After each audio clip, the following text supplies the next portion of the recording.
Hello बच्चा लोग, कैसे हैं आप लोग। मैं रवि कुमार एक बार फिर से आपका AVR क्लासेस में स्वागत करता हूं। इससे पहले हम लोगों ने जो है वर्क एनर्जी पावर स्टार्ट किया था। इससे जो प्रीवियस लेक्चर था उसमें हमने वर्क एनर्जी पावर स्टार्ट किया था और उसमें हमने वर्क के बारे में जान लिया था कि वर्क होता क्या है। आप लोगों ने वर्क के बारे में पूरा स्टडी कर लिया था कि वर्क क्या था। वर्क क्या था? when a force acts on a body and displaces it in the direction of force, then we said that work is done। ये था कि जब मैं किसी पे फोर्स लगाऊं और फोर्स लगाने से वो बॉडी जो है डिस्प्लेस हो जाए, थोड़ी दूर मूव कर जाए, तो हम क्या बोलते हैं कि हमने काम कर दिया, हमने काम कर दिया। फिर हमने इसका फॉर्मूला देखा था, ऐसा यूनिट देखी थी, टाइप्स ऑफ वर्क भी देखे थे। कितने टाइप्स के वर्क थे आपके? 3 टाइप के थे, positive, negative and zero. And मैंने आपको ये भी बताया था कि कब कब वो जो है हमारे positive, negative and zero work होते हैं। तो आज की क्लास में हम लोग अपना स्टार्ट करते हैं। आज की क्लास में हमें जो है एनर्जी के बारे में डील करना है, एनर्जी के बारे में स्टडी करना है। तो आज की क्लास में हमें क्या करना है? एनर्जी के बारे में स्टडी करना है। आप लोगों ने बहुत सुना होगा, क्या बोलते हैं, भाई मेरे पास अब एनर्जी नहीं है, मेरे अंदर अब एनर्जी नहीं है कि मैं ये काम कर सकूं।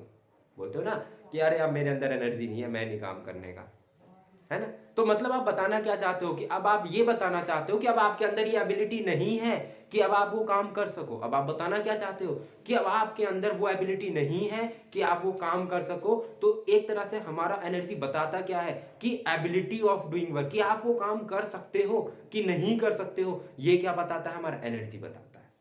आप वो काम कर सकते हो या नहीं कर सकते हो, ये क्या बताता है? हमारी एनर्जी बताता है। अगर एनर्जी है तो आप काम कर सकते हो, अगर एनर्जी नहीं है तो आप वो काम नहीं कर सकते, राइट। तो एनर्जी की डेफिनेशन लिख लेते हैं, जो मैंने आपको बताया है वही यहाँ की डेफिनेशन होती है। तो एनर्जी की डेफिनेशन लिखते हैं जरा। तो एनर्जी क्या था आपका? द एबिलिटी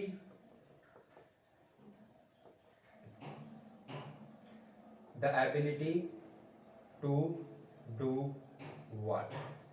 हमारे काम करने की जो क्षमता होती है, हमारे काम करने की जो एबिलिटी होती है, उसे क्या कहा जाता है? वर्क, एनर्जी कहा जाता है, राइट। कि आपके अंदर अगर एनर्जी है तभी आप क्या कर सकते हैं? वर्क कर सकते हैं, ठीक है। तो आपके काम करने की जो एबिलिटी होती है उसी को हम लोग क्या बोलते हैं? एनर्जी बोलते हैं। और आपने सुना भी होगा कि एनर्जी जो है बहुत सारे टाइप की होती है, जैसे कि एनर्जी के बहुत सारे टाइप्स होते हैं। तो एनर्जी तो क्या है? एबिलिटी है टू डू वर्क। अभी एनर्जी भी बहुत सारे टाइप की होती है। कितने टाइप की होती है?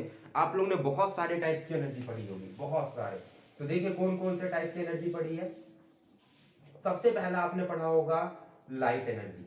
लाइट एनर्जी कौन सी एनर्जी है भाई? आप लोगों ने छोटी क्लासेस में पढ़ा होगा। लाइट, जिसकी वजह से हम देख पाते हैं, आप मुझे देख पा रहे हो, जिसकी वजह से हम लोग जो है चीजों को देख पाते हैं, दैट इज लाइट एनर्जी।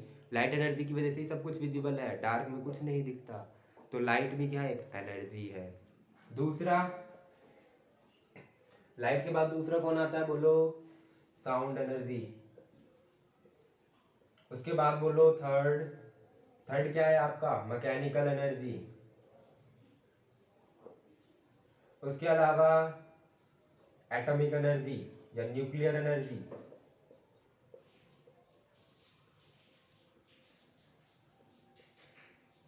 तो अगर ऐसे एनर्जी बनाने लगो ना तो बहुत सारे आते हैं। बहुत टाइप्स की एनर्जी होती है हमारे एनवायरनमेंट में, बहुत सारे टाइप्स की, ठीक है। तो लेकिन हम लोग को क्या सबके बारे में पढ़ना है? नहीं, हमें सिर्फ एक ही एनर्जी के बारे में पढ़ना है, और वो क्या है आपका? Mechanical energy. वो क्या है आपका? Mechanical energy. मैकेनिकल एनर्जी के बारे में ही हमें क्या करना है? पढ़ना है, ठीक है। तो चलिए मैकेनिकल एनर्जी के बारे में पढ़ना है, तो बिना देर किए जो है एनर्जी, मैकेनिकल एनर्जी को स्टार्ट करते हैं। अच्छा, उससे पहले मुझे एक बात बताइए कि एनर्जी जो है हमारी एक फिजिकल क्वांटिटी है। जैसे वर्क एक क्वांटिटी थी वैसी एनर्जी है। तो क्या इसकी भी ऐसा यूनिट होनी चाहिए थी? बिल्कुल होनी चाहिए थी। तो बिल्कुल है। एनर्जी की भी जो ऐसा यूनिट होती है वो क्या होती है? हमारी जूल होती है। क्या होती है? जूल होती है, ठीक है। तो एनर्जी की भी ऐसा यूनिट क्या होती है? हमारी जूल होती है। क्लियर है क्या? तो ये आपके एनर्जी की भी ऐसा यूनिट जूल होती है। तो चलिए आप बिना देरी के हम लोग अपना मेन पार्ट स्टार्ट करते हैं, जो क्या है? Mechanical energy. तो मैकेनिकल एनर्जी स्टार्ट करते हैं। तो मैकेनिकल एनर्जी नाम से पता चल रहा है भाई, मैकेनिकल एनर्जी नाम क्या आ रहा है इसमें? मैकेनिक। मैकेनिक क्या होता है? जो आपके घर में मशीनों को ठीक करता है, वही होता है ना मैकेनिक। अब जब मैकेनिकल एनर्जी हम बात कर रहे हैं तो मैकेनिकल एनर्जी क्या होती है?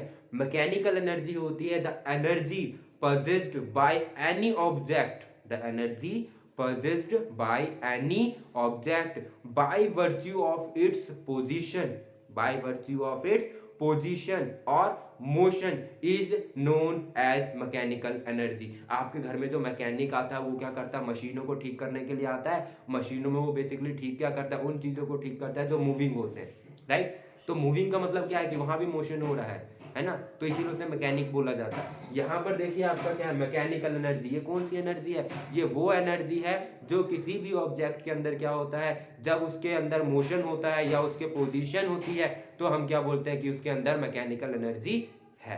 जैसे कि समझो ये मूव कर रही है, ये मूव कर रही है। अब जब ये मूव कर रही है तो इसके अंदर वेलोसिटी है, मोशन है, तो मोशन की वजह से इसके अंदर जो एनर्जी होगी इसे हम लोग क्या बोलते हैं?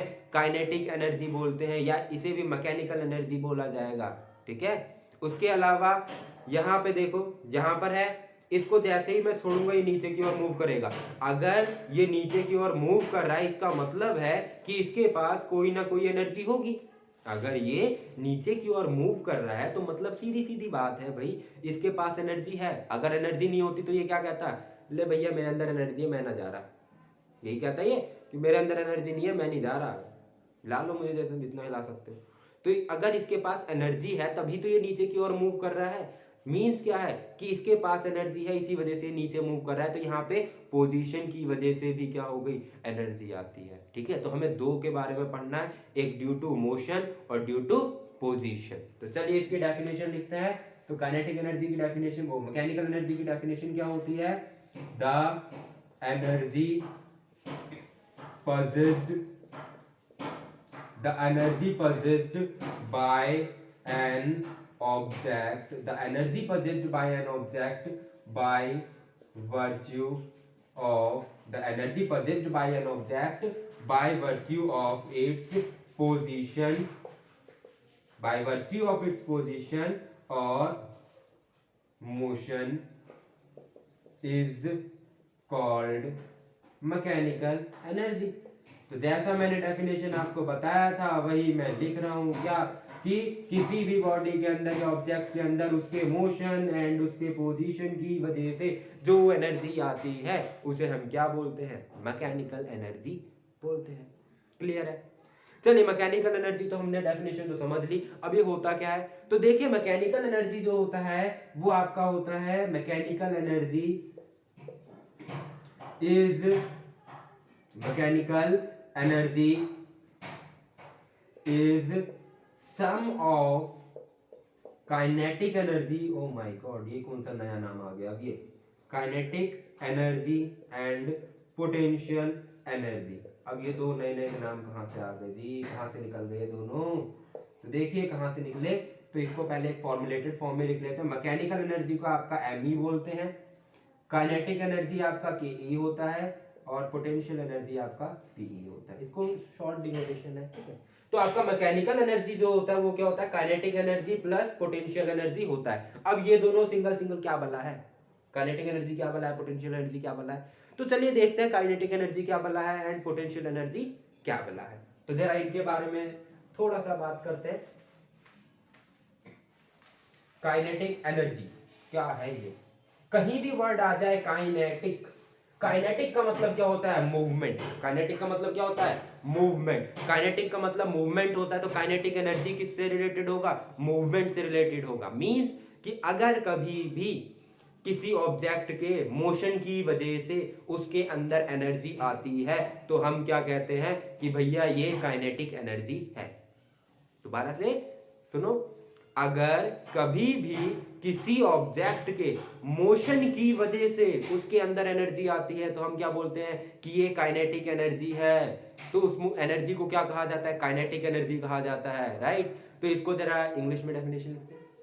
तो क्या होता है? The energy possessed by an object, the energy possessed by any object by virtue of its motion is known as kinetic energy. उसके मोशन की वजह से जो एनर्जी होती है उसे हम क्या बोलते हैं? काइनेटिक एनर्जी बोलते हैं। तो लिख लेते हैं भाई, चलिए तो काइनेटिक एनर्जी क्या है इसकी definition? The energy possessed by any object by the energy possessed by any object by virtue of its motion is known as kinetic energy। तो किसी भी ऑब्जेक्ट के अंदर अगर उसके मूवमेंट की वजह से, उसके मोशन की वजह से एनर्जी आती है तो उसे हम क्या बोलते हैं? काइनेटिक एनर्जी बोलते हैं। क्लियर है इतनी बात? काइनेटिक एनर्जी बोलते हैं। तो भाई अब एनर्जी है तो इसका भी कुछ ना कुछ तो फॉर्मूला बता ही दो। फिजिक्स है भाई, बिना फॉर्मूला के कहाँ काम होने वाला है। तो चलिए इसका फॉर्मूला लिखते हैं। तो काइनेटिक एनर्जी होता है आपका, इसको शॉर्ट फॉर्म में के ई से डिनोट करता है। ये चीज याद रखिएगा, हर जगह आपको काइनेटिक एनर्जी लिखने की जरूरत नहीं है, आप के ई भी लिख देंगे तो आपका काम हो जाएगा। या इसको ई के सबस्क्रिप्ट में के करके जो है फॉर्मूले में यूज कर लेते हैं। ठीक है, तो काइनेटिक एनर्जी बराबर होता है आपका half into mass into velocity का स्क्वायर। मींस कि आपको जिस टाइम पे किसी ऑब्जेक्ट की वेलोसिटी, जिस टाइम पे आपसे जो एनर्जी मांग रहा है उस टाइम की आप उस ऑब्जेक्ट की वेलोसिटी ले लीजिए। मास तो सेम रहता ही है, तो उस टाइम की एनर्जी उसकी आ जाएगी कि उसके पास इतनी एनर्जी है। तो अब देखिए, वो जितनी ज्यादा तेजी से मूव करेगा उसके पास उतनी ही ज्यादा एनर्जी आएगी। करेक्ट बात है भाई, वो जितनी ज्यादा तेजी से मूव करेगा उसके अंदर उतनी ही ज्यादा एनर्जी आती है। ठीक है, तो ये होता है आपका काइनेटिक एनर्जी। अब भैया काइनेटिक एनर्जी है, फॉर्मूला बता दिया, ऐसा यूनिट तो बता दो। ऐसा यूनिट भी तो लगाएंगे हम, क्योंकि हम जब वैल्यू निकालेंगे तो बिना ऐसा यूनिट के तो काम ही नहीं चलने वाला। बोल दोगे कि 2 जूल है, 2 जूल तो ऐसा यूनिट तो मैंने बोल दिया। बोल दोगे 2 है 3 है, क्या होती है इसकी ऐसा यूनिट? अब ये एनर्जी है, एनर्जी का ही पार्ट है, तो एनर्जी कोई सी भी हो उसकी ऐसा यूनिट क्या होती है? उसकी ऐसा यूनिट जूल होती है। कौन सी होती है? जूल होती है, जिसको अगेन आप किससे रिप्रेजेंट करते हो? जे से रिप्रेजेंट करते हो। अब ये फॉर्मूला कैसे आया, ये जो है वर्क एनर्जी थ्योरम में थोड़ा सा हम आपको बता देंगे, बट यहाँ पे इतना याद रखिए कि ये होता है आपका काइनेटिक एनर्जी। ठीक, अब बात करते हैं दूसरे फॉर्म की, जो मैंने आपको दूसरा बताया। क्या बताया? Potential energy. चलिए इस पे छोटा सा न्यूमेरिकल बता देता हूँ, जो आपकी बुक में भी दिया रहता है। जैसे कि कोई ऑब्जेक्ट है, वो मूव कर रहा है। मान लीजिए ये हमारा एक कार ही ड्रॉ कर लेते हैं, इसका वजन बहुत कम रखेंगे। ठीक है, तो ये आपका मान लीजिए एक कार है, और ये जो है इसका मास जो है वो 100 kg है, और 100 kg तो बहुत कम दे दिया, 500 kg 500 kg है, और ये जो है 40 मीटर पर सेकंड की स्पीड से भाग रहा है। तो आपको बताना है कि इसकी कितनी एनर्जी होगी, इसके अंदर कितनी एनर्जी होगी। ठीक है, हमारा कार है, 500 किलोग्राम उसका मास है, और 40 मीटर पर सेकंड की स्पीड से जो है कार चल रही है। तो आपको बताना उसके अंदर कितनी एनर्जी होगी। तो आपको जस्ट पता चल जाएगा कि भाई मोशन है, तो मोशन से अगर वो एनर्जी निकालने को बोल रहा है तो जाहिर सी बात है आंख बंद करके क्या निकालना है, हमें काइनेटिक एनर्जी निकालना है। आंख बंद करो और काइनेटिक एनर्जी को सोच लो कि काइनेटिक एनर्जी लगाना है, क्योंकि यहाँ पे क्या हो रहा है? मोशन हो रहा है। तो अब यहाँ पे मोशन है तो काइनेटिक एनर्जी लगाओगे तो क्या देगा? Half into mass into velocity का स्क्वायर। इसको आप शॉर्टकट में इतना लिख सकते हो, कोई जरूरत नहीं है उतना लंबा थोड़ा लिखने की। Half into mass into velocity का स्क्वायर। तो लगा दीजिए भाई, kinetic energy is equal to half into mass. Mass कितना है? 500 इंटू में 40, तो 500 किलोग्राम इंटू में 40 मीटर पर सेकंड, इसका भी स्क्वायर है भाई, ये मत भूल जाना। तो कितना आ जाएगा? काट दो इसको, कितना आ जाएगा? 2 5 0 250, और 250 इंटू में 40 इंटू 40, तो इतना जो है जूल आपकी एनर्जी आएगी। ये आप लोग निकाल लीजिएगा, कैलकुलेट कर लीजिएगा, मुझे बता दीजिएगा किसने आंसर आया। ठीक है, तो ये होता है आपका काइनेटिक एनर्जी के न्यूमेरिकल सॉल्व करने का तरीका। क्लियर है बात काइनेटिक एनर्जी की? चलिए, तो अब जरा अपना दूसरा धमाकेदार सरप्राइज की बात करते हैं, जो क्या है? Potential energy. तो पोटेंशियल एनर्जी की बात करते हैं, तो पोटेंशियल एनर्जी के लिए जरा ये रफ करते हैं हम। चलिए, ओह माय गॉड, पोटेंशियल एनर्जी क्या भला है, किस चिड़िया की नाम है ये, पोटेंशियल एनर्जी। चलिए देखिए, पोटेंशियल, पोटेंशियल का मतलब क्या होता है, क्षमता। पोटेंशियल का रियल मीनिंग बताया जाए तो क्या होता है, क्षमता। तो चलिए पोटेंशियल एनर्जी क्या होता है। मैकेनिकल एनर्जी में मैंने आपको दो चीजें बताई थी, the energy possessed by any object by virtue of its motion, हो गया, and position, bye virtue of its motion और पोजीशन एंड बोथ, दोनों से भी होता है, वहां पे आप एंड बोथ भी लगा सकते हैं क्योंकि दोनों के सम से भी मैकेनिकल एनर्जी ही आती है। तो bye virtue of its motion हमने कर लिया, bye virtue of its position हमें करना है। तो पोजीशन में देखिए क्या होता है, मैंने आपको बताया था कि यहां पर ये है, अब जैसे ही मैं इसको छोड़ूंगा तो इसके अंदर कुछ एनर्जी है जिसकी वजह से ये क्या करेगा, नीचे मूव करना चालू करेगा। तो किसी भी ऑब्जेक्ट के अंदर उसके पोजीशन की वजह से जो एनर्जी उसके अंदर आती है उसे हम क्या बोलते हैं, पोटेंशियल एनर्जी बोलते हैं। तो चलिए इसकी डेफिनेशन लिखते हैं। डेफिनेशन क्या है, the energy possessed by any object, the energy possessed by any object by virtue of its position, by virtue of its position, ठीक, is known as, is known as, क्या होगा आपका, by virtue of its position is known as potential energy. Oh my god, हमने potential energy जान ली, खुश हो जाओ, पोटेंशियल एनर्जी पता चल गया हमें, है ना, वाह कितना बड़ा काम कर दिया हमने। चलिए तो पोटेंशियल एनर्जी पता चल गई है, अब इसका फॉर्मूला दी, यहाँ पे फॉर्मूला आपने बता दिया, यहाँ पे भी तो बता दो, तो यहाँ भी बताते हैं। पोटेंशियल एनर्जी, हमेशा एक चीज याद रखिए, जब भी आपको वो एनर्जी बोलता है तो एनर्जी और वर्क दोनों रिलेटेड होते हैं। अगर आपके पास एनर्जी है तभी आप वर्क कर सकते हैं, करेक्ट बात बोली मैंने। आप क्या बोलते हो, मेरे अंदर एनर्जी है मैं काम नहीं कर सकता, मीन्स कि अगर आपके अंदर एनर्जी है तभी आप काम कर सकते हैं, और अगर आप काम करते हैं तो आपके पास एनर्जी आती है।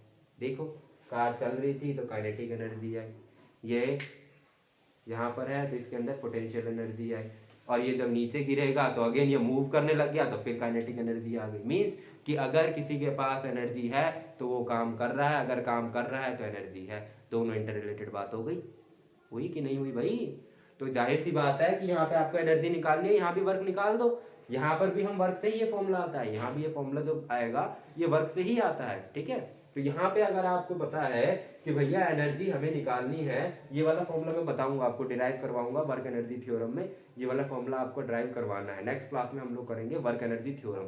तो ये वाला फॉर्मूला जो है मैं आपको बताऊंगा कि कैसे आया, तो वो उसका पार्ट हो जाता है, इसलिए यहाँ भी बता रहा हूँ। तो ये इसका पोटेंशियल एनर्जी का देखते हैं।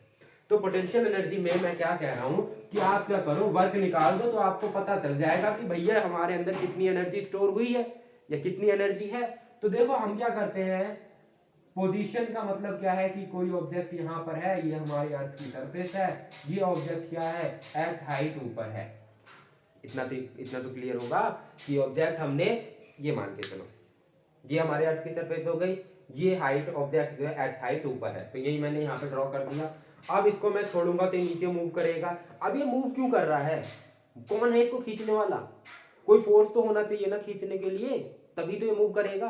अगर कोई फोर्स नहीं होता तो ये आराम से यहीं पड़ा रहता, क्या दिक्कत थी इसको, क्या दिक्कत है इसको कहीं भी अपना कहीं भी पड़ जाए, कोई प्रॉब्लम नहीं। ये नीचे ही क्यों टपक रहा है, क्यों, क्योंकि इसका वेट, कौन सा फोर्स इसका एक्ट कर रहा है, इसका वेट इसको नीचे की ओर एक्ट कर रहा है, ठीक है, इसका वेट इसको जो है नीचे की ओर खींच रहा है। तो अब देखो यहाँ पे अगर मैं वर्क का फॉर्मूला लगाऊं तो क्या आ जाएगा, फोर्स इंटू डिस्टेंस, वर्क का फॉर्मूला लगाऊं तो क्या आ जाएगा, force into distance, sorry displacement, work का फॉर्मूला क्या हो जाएगा, फोर्स इंटू डिस्प्लेसमेंट। अब यहाँ पे फोर्स कितना लग रहा है, किस फोर्स की तरह किस फोर्स की वजह से ये मूव कर रहा है, mg लिखो, कितना मूव कर रहा है, यही आगे तो टकराएगा, अंदर से ना चला जाएगा, तो h, तो कितना चल रहा है h, तो इसके अंदर एनर्जी कितनी स्टोर हुई, potential energy, that is mgh। तो ये होती है आपकी पोटेंशियल एनर्जी। अगर मैं डायरेक्ट फॉर्मूला बता देता कि भाई पोटेंशियल एनर्जी mgh बोलते यार, ये तो हर कोई बता देता है, रट्टा मारने वाली बात हो जाती है, समझाओ तो सही कैसे आया, तो जी ऐसे आया, पोटेंशियल एनर्जी ऐसे आया। क्लियर बात हो गई। अगेन ये भी एनर्जी है, तो भाई ऐसा यूनिट मुझे नहीं लगता मुझे बताने की जरूरत है, क्या होगी, जूल। क्लियर हो गई बात। तो ये होता है आपका पोटेंशियल एनर्जी। एक क्वेश्चन इस पे भी देख लें, छोटा सा क्वेश्चन होगा, इसी को कर लेते हैं। यहाँ पे मान लेते हैं कि बॉडी का मास कितना है, 10 kg बॉडी का मास है, और ये जो है इसकी हाइट कितनी है, 10 मीटर हाइट है। ठीक है, 10 kg इसका मास है और 10 मीटर इसकी हाइट है। एक बार वीडियो पॉज करके जरा इसको सॉल्व करो फटाफट से, 5 तक गिनूंगा मैं, वीडियो पॉज करो और सॉल्व करो। एक,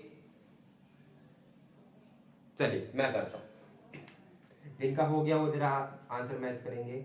चलिए, potential energy is equal to M G H. Potential energy is equal to M G H. आपका m कितना है, देखो मैंने क्या बोला है कि मास कितना है इसका 10 kg, तो मास क्या आ जाएगा आपका 10 kg इनटू में आपकी g की वैल्यू आपको हमेशा नोन होती है, कितनी होती है,